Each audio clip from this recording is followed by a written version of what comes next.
गुरुचरित्र अध्याय 11.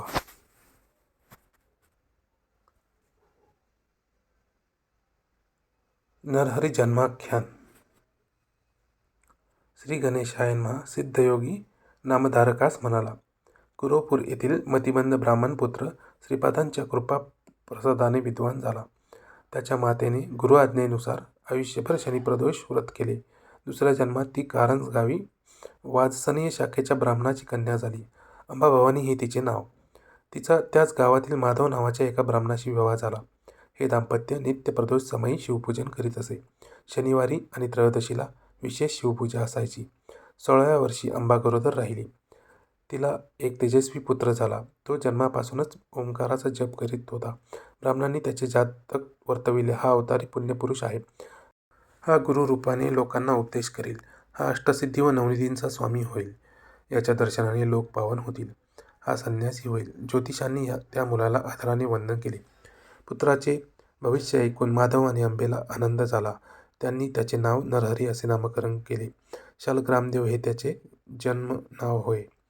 नरहरी स्तनपान करीत असे, पण अंबेला पुरेसे दूध येत नसल्याने त्याची भूक भागत नसे. तिने आपल्या पतीला दाई ठेवण्याचा विचार बोलून दाखविला. तेव्हा तान्ह्या नरहरीने आपल्या उजव्या हाताने तिच्या स्तनाला स्पर्श केला. तिच्या दोन्ही स्तनांतून दुग्धाच्या धारा वाहू लागल्या. मातापित्यांनी त्याला वंदन केले आणि ही गोष्ट गुप्तच ठेवली. नरहरी कधीही पाळण्यात निजत नसे. त्याला जमिनीवर खेळायला आवडायचे. तो 7 वर्षांचा होईपर्यंत ओंकाराशिवाय दुसरे काहीही बोलत नसे. मातापित्याने त्याला बोलते करण्याचा खूप प्रयत्न केला, पण उपयोग झाला नाही. त्यामुळे तो मुका आहे की काय अशी त्यांना चिंता वाटू लागली. 8व्या वर्षी करावी लागणार होती मुंज. त्याला गायत्रीचा उपदेश द्यायचा तरी कसा, हाच मुख्य प्रश्न होता. त्याचे मुकेपण त्यांना सहन होईना. तिला रडताना पाहून नरहरी घरातून लोखंडी वस्तू घेऊन आला. ती तात्काळ सोन्याची झाली. ते पाहून मातापित्याला मोठे आश्चर्य वाटले. त्यांनी आणखी काही लोखंडी वस्तू त्याच्या हाती दिल्या. त्याही सोन्याच्या झाल्या. मातापित्याने त्याला दृढ आलिंगन दिले व म्हणाले, तुझे बोल ऐकण्यासाठी आम्ही आतुरलो आहोत. नरहरी हसला. त्याने जान्हवी, शेंडी, कटीमेखला यांच्या खुणा करून मी मुंज झाल्यावर बोलेन असे सुचविले.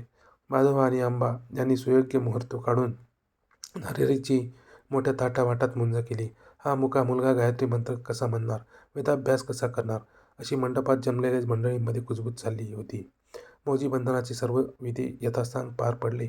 माधवाने नरहरी गीता गायत्रीचा उपदेश केला. तो त्याने मनोमन उच्चारला. मंत्रदीक्षा झाल्यावर माता भिक्षा घेऊन आली. पहिली भिक्षा घालताच नरहरी ऋग्वेद म्हणू लागला.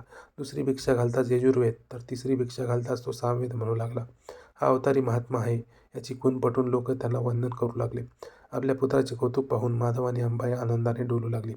नरहरीने आईला नमस्कार केला व म्हणाला, तू मला भिक्षा मागण्याची आज्ञा दिली आहेस. आता मी घरोघरी भिक्षा मागीन, तीर्थयात्रा करीन. हे ऐकून अंबेला रडू आले.